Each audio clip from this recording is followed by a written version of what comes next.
Marathi business school मध्ये आपल्या सर्वांचं स्वागत आहे। आणि आपण जे आता थंबनेल मध्ये पाहिलं की 28 रुपयाचा प्रोडक्ट आपल्याला 70 रुपयाला विकायचा आहे, कशा पद्धतीने आपण हा व्यवसाय करू शकतो। आणि थंबनेल मधलं वेगळं आणि व्हिडिओ मध्ये वेगळं असं आपल्या व्हिडिओ मध्ये होत नाही।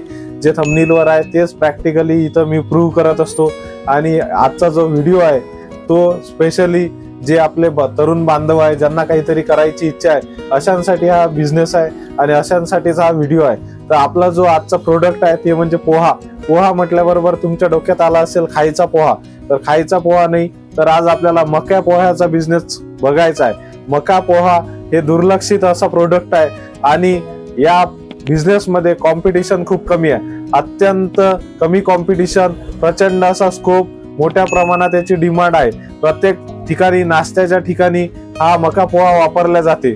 जो सुप्रसिद्ध असा सोलापूरचा लांबोटी चिवडा आहे त्याच्यामध्ये सुद्धा मका पोहा हेच सगळ्यात प्रथम असे इन्ग्रेडियंट त्यांचा आहे। मका पोह्यापासून केलेला चिवडा आज महाराष्ट्रभर प्रसिद्ध आहे। असे हे मका पोहा याचा बिझनेस आपल्याला कशा पद्धतीने आपण करू शकतो आणि आपल्याला याचे होलसेलर कुठे आहे, तर याच्यामध्ये याचे जे होलसेलर आहे ते MP मध्ये प्रचंड मोठ्या प्रमाणात तिथं मक्याचं उत्पादन घेतले जाते आणि त्याच ठिकाणी हे जे युनिट आहेत, तर मका पोहा हे तयार करण्यासाठी लाखो रुपयाचा सेटअप लागतो, लाखो रुपयाची इन्व्हेस्टमेंट लागते आणि एका मक्याचे 2 पीस करून हे आपल्याला मका पोहा या ठिकाणी आपण तयार करत असतो। तर आपल्याला कुठेही मोठी इन्व्हेस्टमेंट आपल्याला करायची नाही आहे, अत्यंत कमी इन्व्हेस्टमेंट मध्ये आपल्याला हा जो व्यवसाय करायचा आहे। आपल्याला प्रोडक्शन युनिट टाकायचं नाही आहे, तर आपल्याला डायरेक्ट रिसेल करायचा आहे। तर MP मधील जे दाहोस हे ठिकाण आहे, तर दाहोस मध्ये वेगवेगळ्या इंडस्ट्रीज आहेत, तिथं आम्ही भेट सुद्धा दिलेली आहे आणि त्याचे जे ओनर आहे त्यांच्यासोबत जेव्हा बोलल्यानंतर असं कळलं की अत्यंत कमी रेट मध्ये आपल्याला त्या ठिकाणी मका पोहा मिळत आहे, फक्त 28 रुपये किलो। वेगवेगळे सप्लायर तुम्हाला इंडिया मार्ट प्रत्येक ठिकाणी बघायला मिळतात, त्यांच्यासोबत तुम्ही निगोशिएशन करून हे कमीत कमी रेट मध्ये तुमच्याकडे मका पोहा उपलब्ध होऊ शकतो। 28 ते 30 रुपयामध्ये जे तुम्हाला मिळालेला मका पोहा जो आहे त्याचा आपला मल्टी कलर पॅकिंग आपल्याला करायचा आहे। आणि तुमच्याकडे जर तेवढी सुद्धा कॅपॅसिटी असेल तर तुम्ही छोट्याशा जे आपलं ट्रान्सपरंट पॅकिंग मध्ये सुद्धा पॅकिंग करू शकता। आणि एक आपलं जे 1200 रुपयाचं जे सिलाई मशीन आहे त्याच्यावर तुम्ही हे पॅक करू शकता।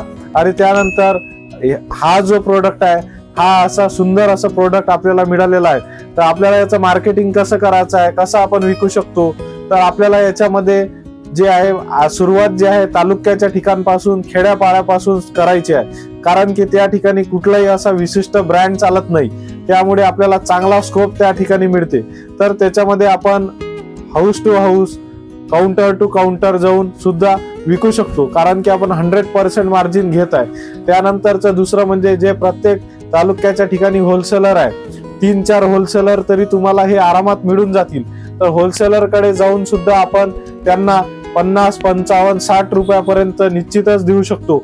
आणि याच्यामध्ये सुद्धा होलसेल करून सुद्धा आपल्याला 50-60% मार्जिन मिळत आहे। प्रचंड असे मोठे मार्जिन आहे आणि मी सुद्धा हा व्यवसाय केलेला आहे। तुम्हाला मी गॅरंटी देतो की प्रत्येक होलसेलर हा 50-55 रुपयाला तुमच्याकडून हे परचेस केल्याशिवाय हे थांबणार नाही। त्यामुळे निश्चित तुम्ही वेगवेगळे जे होलसेलर आहे त्यांच्या भेटी घ्या, त्यानंतर जे फेरीवाले आहे त्यांच्या भेटी घेऊन तुम्ही ह्या प्रोडक्टच्या माध्यमातून 50-60% मार्जिन, प्रचंड असे मार्जिन या व्यवसायाच्या माध्यमातून कमवू शकता। आणि निश्चितच आपल्या मराठी बिझनेस स्कूलच्या माध्यमातून आपण प्रत्येक तरुणाला रोजगारक्षम आणि व्यावसायिक कशा पद्धतीने बनवू शकतो हेच आपल्या या चॅनलचा उद्देश आहे। त्यामुळे हा व्हिडिओ कसा वाटला तुम्हाला नक्की कमेंट करून सांगा आणि प्रत्येक गोष्टीचा मार्केट सर्वे करा, स्टडी करा, त्यानंतरच निर्णय घ्या। मराठी बिझनेस स्कूल मध्ये जर ऍडमिशन घेतली नसेल तर आता सबस्क्राईब करून ऍडमिशन घ्या। धन्यवाद।